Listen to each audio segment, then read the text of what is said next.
সবাইকে আমন্ত্রণ জানাচ্ছি আজকের আপডেটে। সাথে আছে আমি শারমিনারা। দর্শক, আমি এখন কালীগঞ্জে অবস্থান করছি।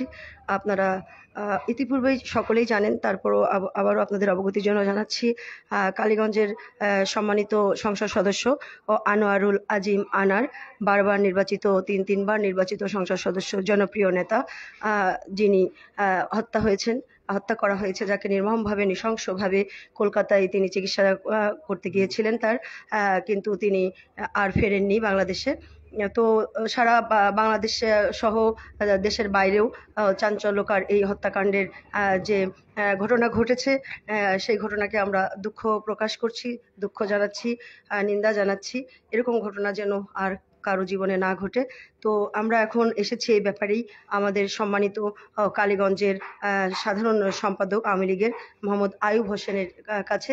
আমরা জানতে চাইব জনাব আনার সম্পর্কে এবং কেন তার এমন মৃত্যু হলো, কি জানেন তিনি, কতটুকু জানেন তিনি এই ব্যাপারে, তার সম্পর্কে, জনাব আনারের সম্পর্কে, সে ব্যাপারে আমরা কথা বলবো। জনাব আয়ুব হোসেন, সাধারণ সম্পাদক, উপজেলা আওয়ামী লীগ, ঝিনাইদহ। আমরা কথা বলবো জনাব আয়ুবের সাথে। আসসালামু আলাইকুম। আসসালামু আলাইকুম। আমি আপনার কাছে প্রথমেই জানতে চাই যে আপনাদের কালীগঞ্জ উপজেলার সম্মানিত সংসদ সদস্য, তিনবার নির্বাচিত, খুবই জনপ্রিয় নেতা, তিনি আমরা জানি কলকাতায় গিয়েছিলেন চিকিৎসার জন্য, তারপরে তিনি আর ফিরে আসেননি। তো এই ব্যাপারে আপনার মতামত আমরা একটু জানতে চাচ্ছিলাম। আনারুল আজিম আনার এই কালীগঞ্জ ঝিনাইদহ নির্বাচনী এলাকার 4 থেকে তিনবার সংসদ সদস্য নির্বাচিত হয়েছেন। এর আগে উনি উপজেলার চেয়ারম্যান ছিলেন, তার আগে উনি ওয়ার্ড কমিশনার ছিলেন। আনারুল আজিম আনার এই জনপথের একজন জনপ্রিয় সংসদ সদস্য। সে চিকিৎসার জন্য ইন্ডিয়ায় যায় 11 তারিখেই, যার পরে তার এই নৃশংস হত্যাকাণ্ড আমরা তীব্র নিন্দা জানাই। এবং এই হত্যাকাণ্ড যারা সংগঠিত করেছে, বাংলাদেশ সরকারের কাছে আমার অনুরোধ, মাননীয় প্রধানমন্ত্রীর কাছে আমার অনুরোধ, যারা হত্যা করেছে তাদেরকে চিহ্নিত করে তাদের আইনের আওতায় আনা হোক এবং বাংলাদেশের প্রচলিত আইনে সর্বোচ্চ শাস্তির হোক, এটা আমি আশা করি। এবং তার মৃতদেহ যত দ্রুত পারা যায় আমাদের কালীগঞ্জের মাটিতে ফেরত এনে তার জানাজা সহ দাফন সম্পূর্ণ করা হোক, এই আহ্বান রাখি আমি মাননীয় প্রধানমন্ত্রীর কাছে। আপনার কাছে একটু জানতে চাই আমি যে এই যে একজন গণ্যমান্য ব্যক্তি, আমাদের ঝিনাইদহ বা কালীগঞ্জের সম্মানিত নেতা, সংসদ সদস্য, তিনি কলকাতায় গেলেন এবং সেখানে তিনি এইভাবে নৃশংসভাবে তাকে হত্যা করা হলো এবং আমরা সেটা জানতে পারলাম না, বা ওই দেশের সরকার এ ব্যাপারে অতটা তৎপর নয়। তো এই ব্যাপারে আসলে কেমন দেখছেন আপনি এই বিষয়টা? না, এই বিষয়টা হচ্ছে ইন্ডিয়াতে ভোট চলতেছে, তো যে কারণে ওখানকার পুলিশ যে ভূমিকা রাখার কথা সেই ভূমিকা আসলে রাখতে পারছে না। তবে আমাদের বাংলাদেশের পুলিশ খুব অ্যাক্টিভ। যারা হত্যা করেছে তাদের 3 জনকে গ্রেপ্তার করেছে এবং তাদের স্বীকারোক্তি অনুযায়ী ওই যে বাড়িতে হত্যা করে লাশ রাখা হয়েছে সেই বাড়িতে ইন্ডিয়ার পুলিশের কাছে ইনফর্ম করার পরে তারা ওই বাড়ি ঘিরে রেখেছে এবং সেখান থেকে নাকি তার রক্তাক্ত কাপড় চুপড় উদ্ধার করেছে এবং মৃতদেহের কিছু অংশ সেখান থেকে উদ্ধার করেছে। তবে আমি বাংলাদেশ পুলিশকে ধন্যবাদ জানাই যে আমাদের দেশের পুলিশ আসলে অনেক অ্যাক্টিভ এবং তারাই, আমাদের বাংলাদেশের পুলিশই এই মৃত্যুর রহস্য উদ্ঘাটন করেছে। এই জন্য আমি বাংলাদেশ পুলিশকে ধন্যবাদ জানাই এবং ডিবি প্রধান হারুন সাহেবকে ধন্যবাদ জানাই যে হারুন সাহেবের মোটামুটি এবং মাননীয় প্রধানমন্ত্রীর নির্দেশে হারুন সাহেবের অক্লান্ত পরিশ্রমে এই হত্যাকাণ্ডর রহস্য উদ্ঘাটন হয়েছে। এর জন্য আমি বাংলাদেশ পুলিশকে ধন্যবাদ জানাই এবং মাননীয় প্রধানমন্ত্রীকে ধন্যবাদ জানাই এবং আমি মাননীয় প্রধানমন্ত্রীর কাছে অনুরোধ জানাই যে মৃতদেহ দ্রুত বাংলাদেশে ফেরত আনা হোক। আপনার কাছে আরেকটু জানতে চাই যে আপনি একজন প্রবীণ নেতা, আওয়ামী লীগের সাধারণ সম্পাদক, ঝিনাইদহ উপজেলা কালীগঞ্জের। তো আপনিও আওয়ামী লীগের একজন জনপ্রিয় নেতা, আমরা জানি ঝিনাইদহ কালীগঞ্জ উপজেলার।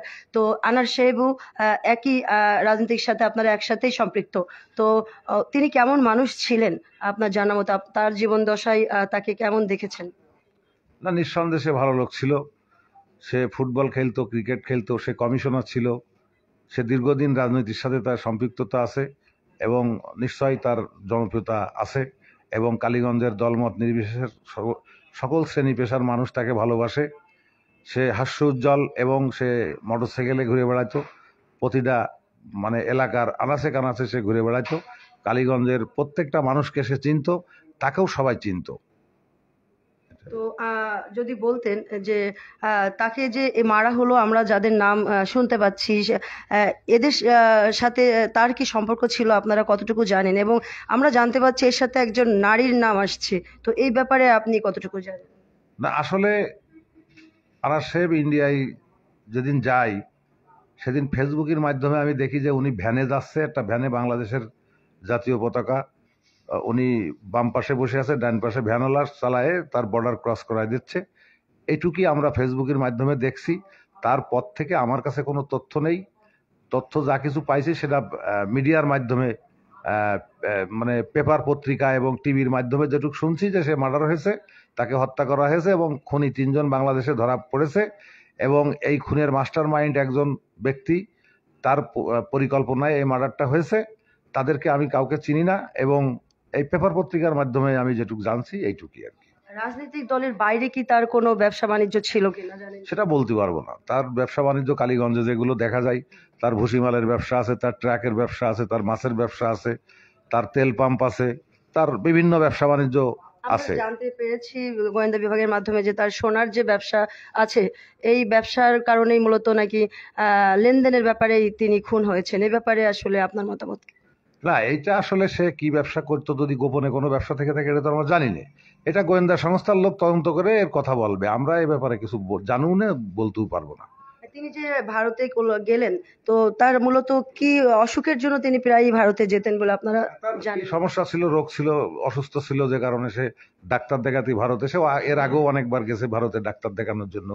এবারও সে ডাক্তার দেখানোর জন্য যাচ্ছিল ভারতে আর কি, মানে গিয়েছিল আর কি, এটাই জানি। আপনারা যেদিন আমাদের ঝিনাইদহে বর্ধিত সভা অনুষ্ঠিত হলো, সেদিনও তো তিনি উপস্থিত ছিলেন। না, বর্ধিত সভা যেদিন হয় ওর আগের দিন কি ওই দিনই উনি ইন্ডিয়াতে চলে গেছে, যে কারণে উনি বর্ধিত সভায় থাকতে পারেননি। আমি বর্ধিত সভায় ছিলাম, আমি ওখানে জিজ্ঞাসা করছি আমার জেলা আওয়ামী লীগের সেক্রেটারির কাছে যে ভাই আর আনার আসেনি, তা বললো যে না, ও আসেনি। পরবর্তীতে খবর নিলাম যে ওই মানে ফেসবুকে দেখলাম যে ওই ইন্ডিয়ায় যাচ্ছে। ওই দিন তো আপনাদের যারা ছিলেন ঝিনাইদহ, কালীগঞ্জ, খুলনা বিভাগের সকল নেতাকর্মী ওখানে উপস্থিত ছিলেন।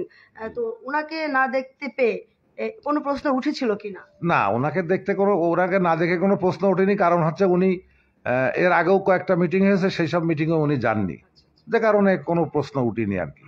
এর আগেও বর্ধিত সভা হয়েছে, এর আগেও মাসিক মিটিং হয়েছে, সেই সব মিটিংয়ে উনি যাননি, যে কারণে এ নিয়ে কোনো প্রশ্ন উঠেনি আর কি।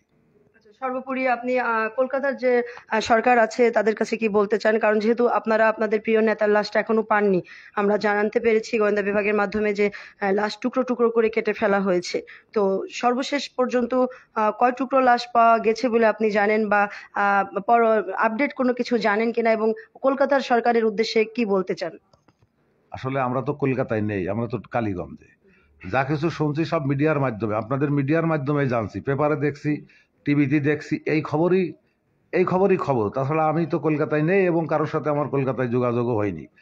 আর ইন্ডিয়ার গভর্নমেন্টের কাছে আমার কোনো দাবি নেই। আমার দাবি আমাদের সরকার প্রধান মাননীয় প্রধানমন্ত্রী জননেত্রী শেখ হাসিনার কাছে আমার দাবি যে দ্রুত এই, যদি সে মার্ডার হয়ে থাকে, যেহেতু তার ডেড বডি এখনো পাইনি, প্রকৃতপক্ষে সে মার্ডার হয়েছে কিনা এটা তো নিশ্চিন্তভাবে বলা আমার পক্ষে কঠিন।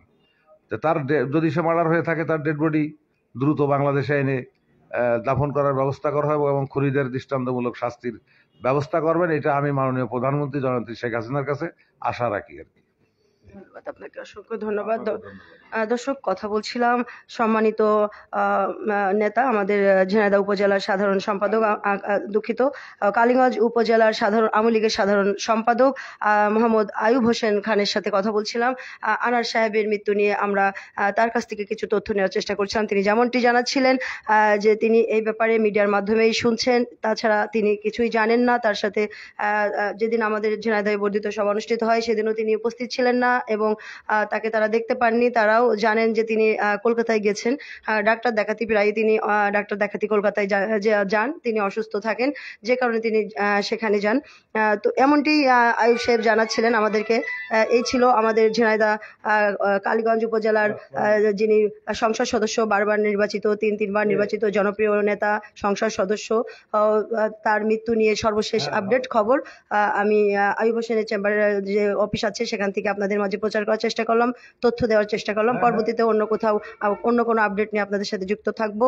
সে পর্যন্ত সবাই ভালো থাকবেন, সুস্থ থাকবেন, সত্যের পথে থাকবেন। সত্যের জয় হোক। আসসালামু আলাইকুম। এটা তো কি করে করতে হবে জানি না, দেখি আমি। এই পিঙ্কু, আমি